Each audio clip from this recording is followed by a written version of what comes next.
Civil सेवा परीक्षा की तैयारी कर रहे मेरे सभी प्यारे नौजवान साथियों, नमस्कार। फ्रेंड्स, आज मुझे एक बहुत ही दुखद विषय पर बात करनी पड़ रही है। और यह दुखद विषय कौन सा है, शायद आपने अनुमान लगा लिया होगा। दुखद विषय यह है कि दिल्ली के कोचिंग संस्थान के बेसमेंट में जो हादसा हुआ पानी भरने के कारण, उस हादसे में सिविल सर्विस परीक्षा की तैयारी कर रहे 3 नौजवान दोस्तों की मृत्यु हो गई। वो काल के शिकार हो गए।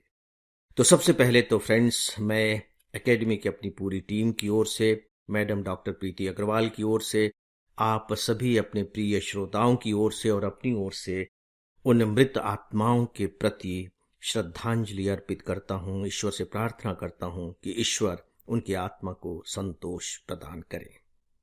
दोस्तों, यह हादसा हुआ है, उन परिवारों के साथ हुआ है जिनकी आंखें कोई दूसरा सपना देख रही थी। वो सपना देख रही थी कि उनके ये जो नौजवान पुत्र हैं, पुत्रियां हैं, ये आईएएस बन करके आएंगी और जिस दिन बनेंगी उनकी आंखों में रोशनी आ जाएगी। और आज वे ही आंखें आंसुओं से तरबतर हो रही हैं, रुकने का नाम ही नहीं ले रही हैं।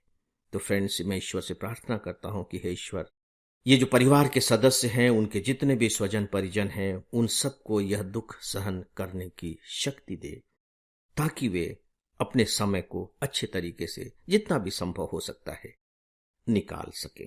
दोस्तों, सच यह है कि यह बहुत बुरा हादसा है और इस हादसे को लेकर हम कई दृष्टिकोण से बात कर सकते हैं। यदि हम मानवता की दृष्टि से बात करें तो बहुत सारे प्रश्न उठकर खड़े होते हैं।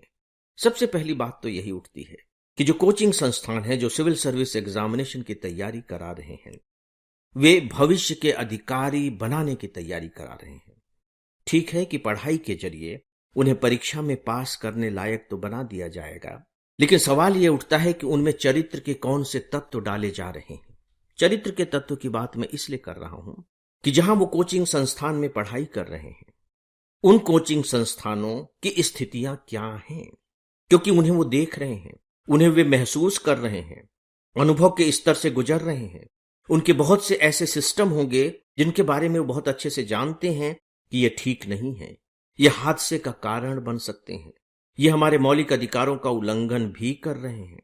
और यहां तक कि जिन स्थितियों में रह करके हम इतनी कठिन परीक्षा की तैयारी कर रहे हैं, उसमें भी ये जो स्थितियां हैं बाधा बन रही हैं।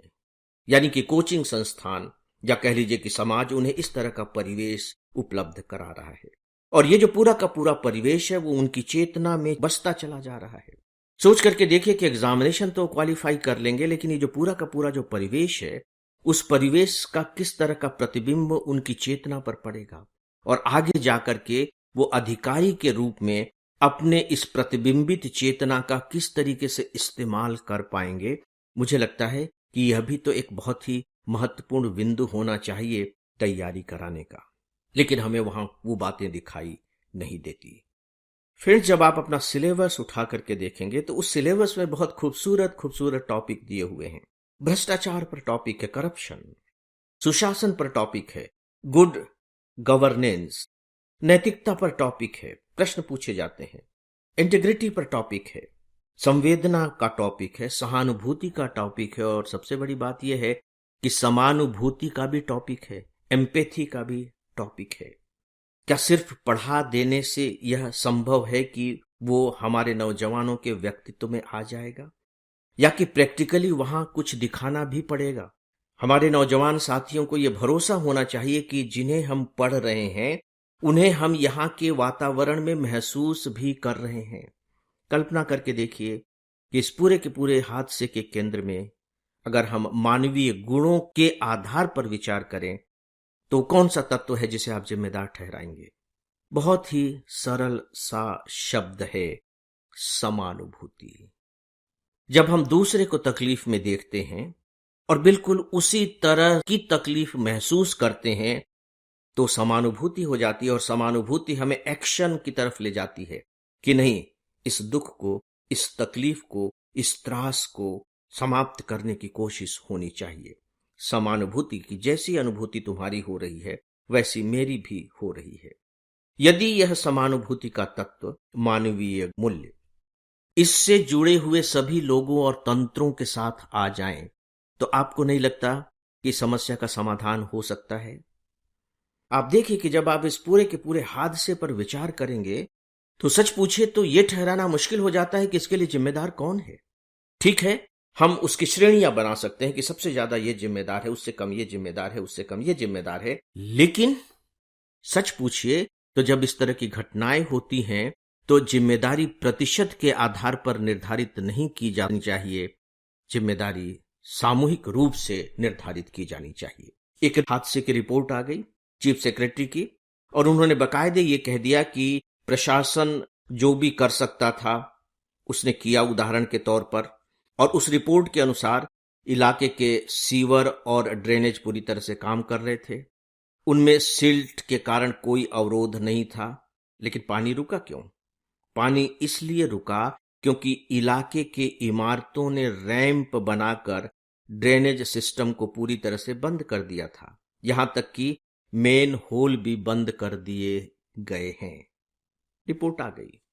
इसके आगे की सोचिए आप कि अगर मेन होल बंद कर दिए गए और रैंप बना दिए गए, ठीक है, बनाने वाला एक व्यक्ति होगा, संस्थान का व्यक्ति होगा, लेकिन क्या सरकार कानून बना देती है तो चुपचाप बैठ जाती है? उसका निरीक्षण करते रहना उसका दायित्व तो होता है, और इसका निरीक्षण होता रहे इसके लिए अधिकारी वहां मौजूद होंगे।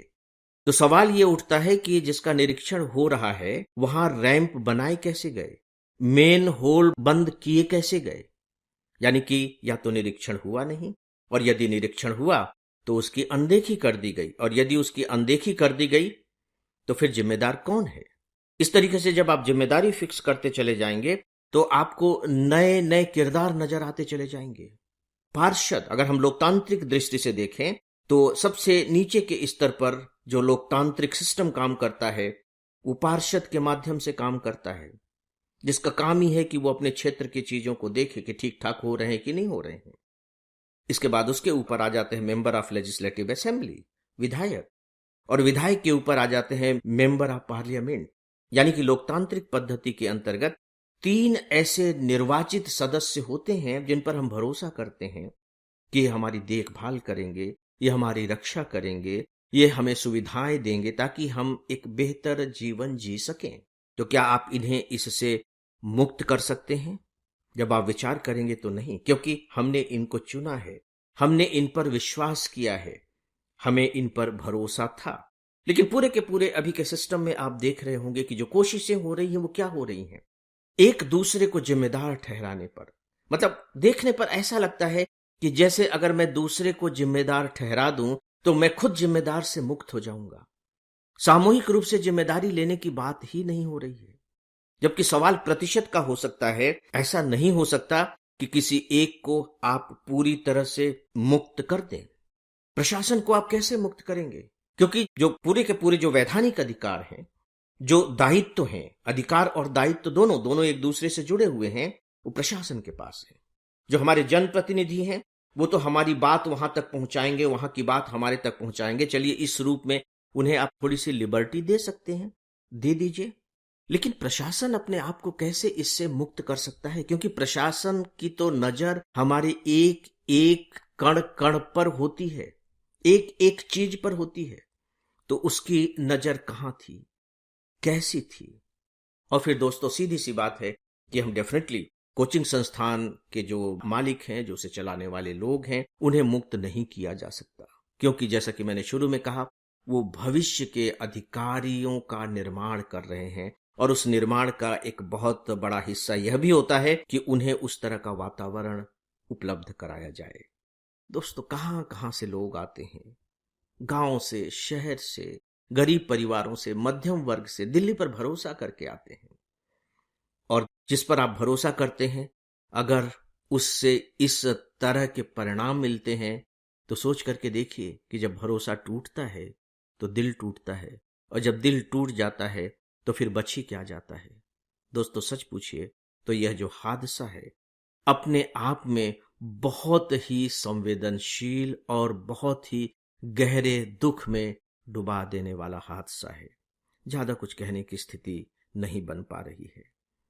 क्या सचमुच हम सब लोग, जिसमें नागरिक भी शामिल हैं, क्या इस हादसे से यह सबक लें कि हम सब अपने अपने दायित्वों का निर्वाह करने में कहीं पीछे नहीं रहेंगे, जैसे कि अभी हमारे नौजवान साथी अपने विरोध प्रदर्शन के द्वारा अपने दायित्वों का निर्वाह कर रहे हैं।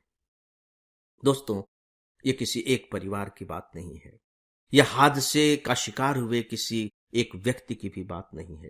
सच पूछिए तो राष्ट्र के रूप में एक राष्ट्र की बात है, समाज के रूप में एक समाज की बात है, और व्यक्ति के रूप में एक नागरिक की बात है। फ्रेंड्स, अपने इन्हीं शब्दों के साथ कि आइए संकल्प लें कि हम अपने अपने स्तर पर हर संभव कोशिश करेंगे कि आगे चल करके कोई भी हमारे देश का नागरिक इस तरह के हादसों का शिकार न होने पाए। फिलहाल फ्रेंड्स, एक बार फिर से मृत आत्माओं के प्रति विनम्र श्रद्धांजलि देते हुए मैं अपनी बात यहीं समाप्त करता हूं, और इसी के साथ ही आज के इस डेली ऑडियो लेक्चर को यहीं समाप्त करता हूं। नमस्कार।